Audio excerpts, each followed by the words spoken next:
Hello, my name is Micah and I got my MBA from WGU.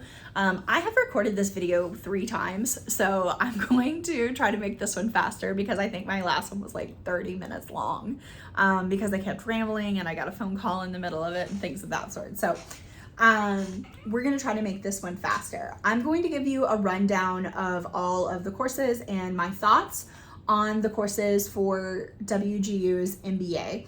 You guys have been asking for a while. I've been promising for a while. If I don't do it now, it's never going to happen. So let's go ahead and get started. The first class that you take is C200 and it's called Managing Organizations and Leading People. I do have notes over here. It's a super easy course. There are 2 papers involved in this class. I think you take some sort of like leadership assessment. Actually, I think you take a couple, and then you write about them. And you write about certain leadership styles. Very easy course, finished it very quickly. I think I finished this entire course in like a couple hours. So very easy. You should be able to do that. The next course is C202, and that's Managing Human Capital. This is an exam course. If you have worked in a corporate environment and have had to take human resource training,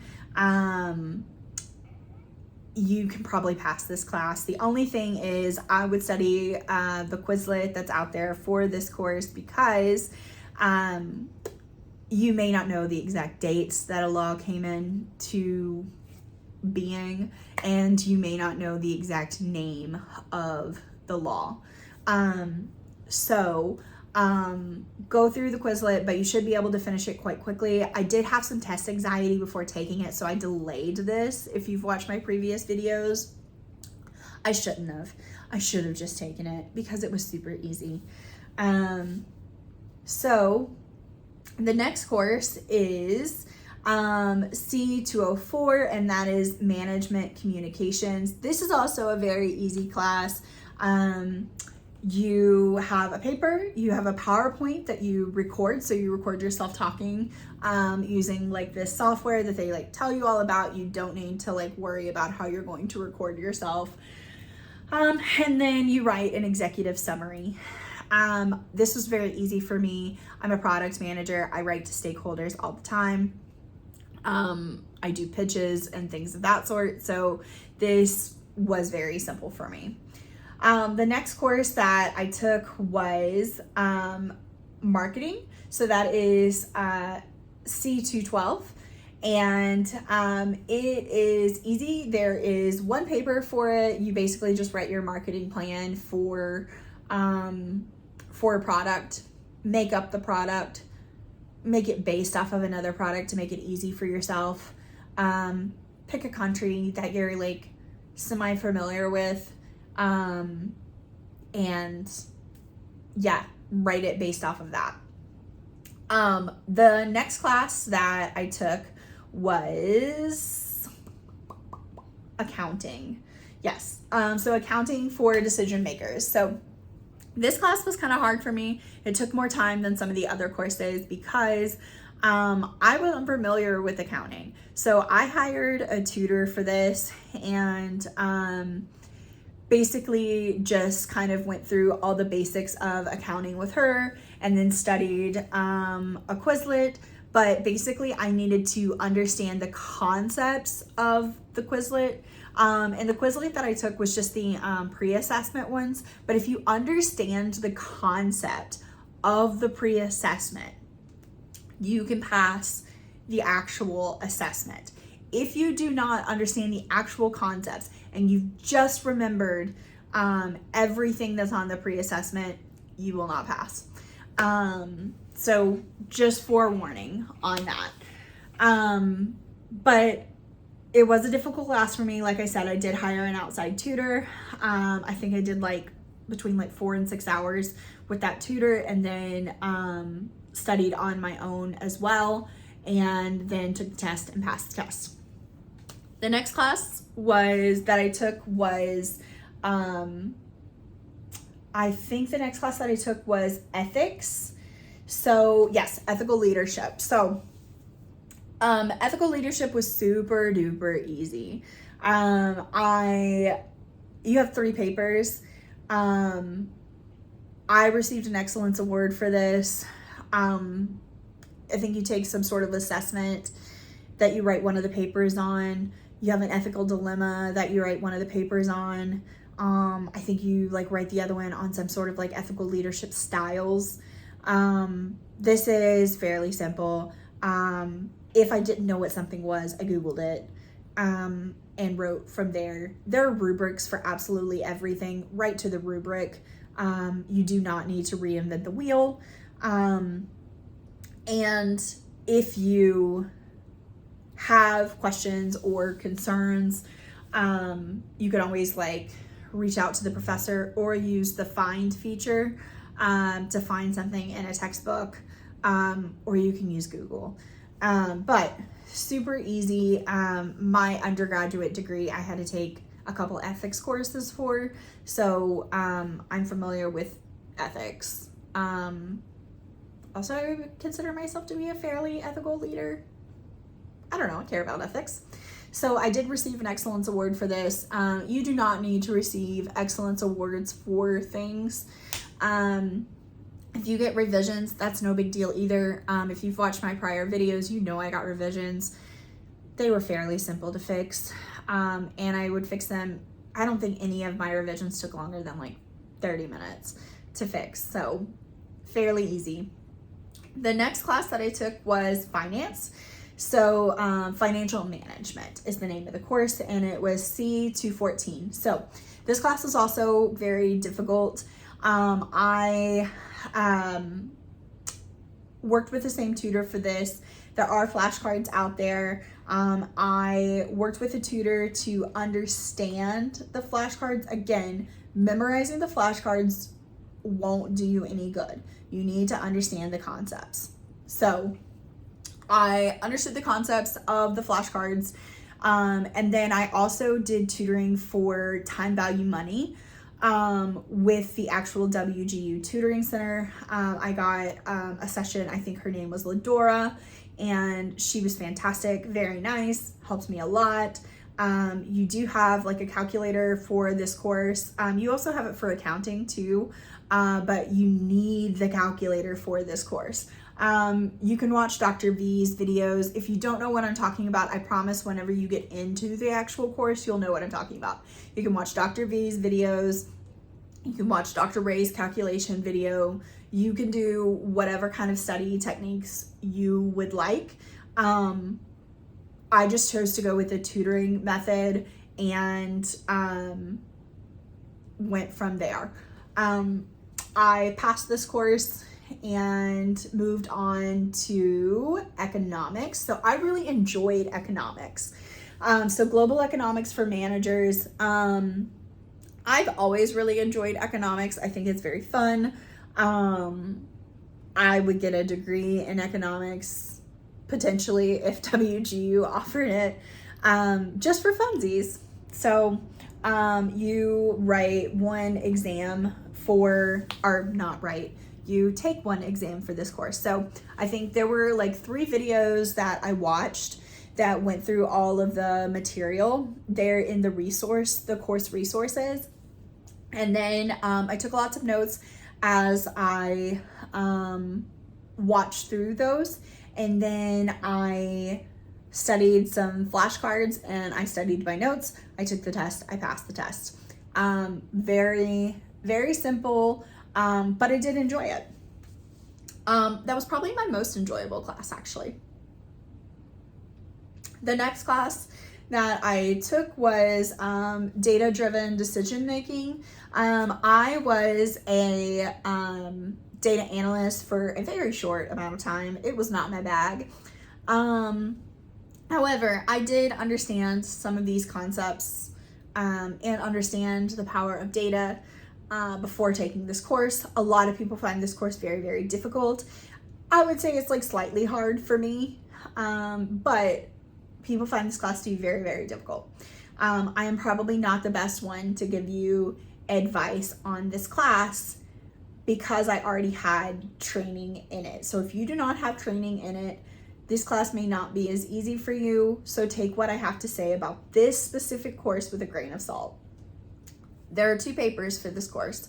The 2 papers involve 2 tasks. You have to make a decision tree, which is fairly easy, and then you have to do linear regression. It's been years since I had done linear regression, so my husband runs a data analytics department for a software company here in the Atlanta area, and so I had him look over my linear regression and help me with it because I struggled. And then you take an exam. The exam was pretty easy. I just used Quizlet and was able to pass the exam. And then I passed like all my papers as well. Again, if you do get a revision, not a big deal. Just fix it and move on with your life. Do not fight it. The next course that I took was operations management. This was also an interesting course for me. Operations is kind of fun. And so this is an exam course. I used Quizlet to pass this, and passed, I think I only studied for like 2 or 3 hours and passed this. It was kind of common knowledge. It's like a lot of like supply and demand and employee functions and process improvement and things of that sort. So kind of interesting. Enjoyed that, passed that one exam. So the last class that you take is the Capstone. So in the Capstone, you have a simulation, and it's a bike shop, and you basically run the bike shop. You turn in like the first, I think 4 quarters. It's either 3 or 4 quarters. And then you like stop and you like write a paper, and then they open up the last part of the simulation for you. While I was waiting on the simulation to be opened up, I went ahead and finished task 3. I did not turn in task 3. I just went ahead and completed it. So, and I'll tell you what task 3 is too, but in the simulation, I did get 2 excellence awards. I got 1 for the actual simulation itself. I got the highest score possible that you could get out of there on like, what's it called? Conscious something. If you're in the course, you're going to know what I'm talking about. I got an excellence award for that. And then I got an excellence award for also doing really, really well in the simulation as well. I got like the highest, like the most amount of profits that you can get in the simulation. I did really well in the simulation. So do all the little side quest type things in there. They're really helpful for doing it. It's tedious. I didn't enjoy the simulation. A lot of people really enjoyed the simulation. I did not, only because I found it super tedious and I didn't really learn a ton from it. Now the little side quests, I did enjoy some of those. And those side quests will help you to do the actual simulation. You do have a paper, and then you have a PowerPoint presentation that you do for your simulation for your like fake business that you made up, your bike business. And then for task 3, that's where that paper comes in. And then you put your resume, which my resume was already ready to go. And then you also take, you make a PDF of your LinkedIn. They tell you how to do this. Do not worry. You can also Google it. It's really simple. I didn't know you could do it, but you can. So, and then you talk about 3 sort of artifacts is what they call it that you receive. So they could be like awards, honors, degrees, certificates, things of that sort that you've received. It does not have to be while you were at WGU. It could be at any point in time. And you talk about what you learned from them and how they'll help you in the future and things of that sort. So I talked about my undergraduate degree, and then I talked about the ethical leadership excellence award that I received, and the conscious capitalism, that's what it's called, conscious capitalism award that I received at WGU. So, yeah, I just talked about those 3 things and was done. Fairly easy class, just a little tedious. And after that, you get a diploma. You do have to apply for graduation, and then you have to apply for commencement if you want to walk somewhere, or even do like virtual. You have to apply for that. But I am walking in October, and yeah, so that's exciting, going to Vegas and walking there. So if you're going to Vegas and you're walking in the WGU graduation, let me know down below. Also linking the calendar that I told you that I was making. I have like a beta version that you can just print out yourself, and you can print as many copies of the sheets as you need. I'm doing that to gather feedback before printing an actual like agenda. So let me know. It's always on sale on Etsy. It's just because like it sells more if it's on sale. So it says that it's $12. It's never really $12. And yeah, so if you buy that, let me know what you think of it, because I want to make it into an actual planner, like a printed out one. So give me feedback on that. And then also, oh, if you're interested in academic coaching, I'll put my email address down below so that you can reach out to me about that. It's been fun coaching some of you, and it's been cool starting to create a community, because that's one of the parts that WGU is missing, is you don't get the community aspect. So having the office hours and the study groups and things of that sort is fun. So let me know if you're interested in any of those things. And then let me know if you have any questions on the degree. I am starting the master's in management and leadership very soon. I start September 1st. So yeah, you can watch that if you're interested in that. And then hopefully I will tell you about those courses much sooner than I did the MBA courses. So yeah, let me know if you have any questions. Bye.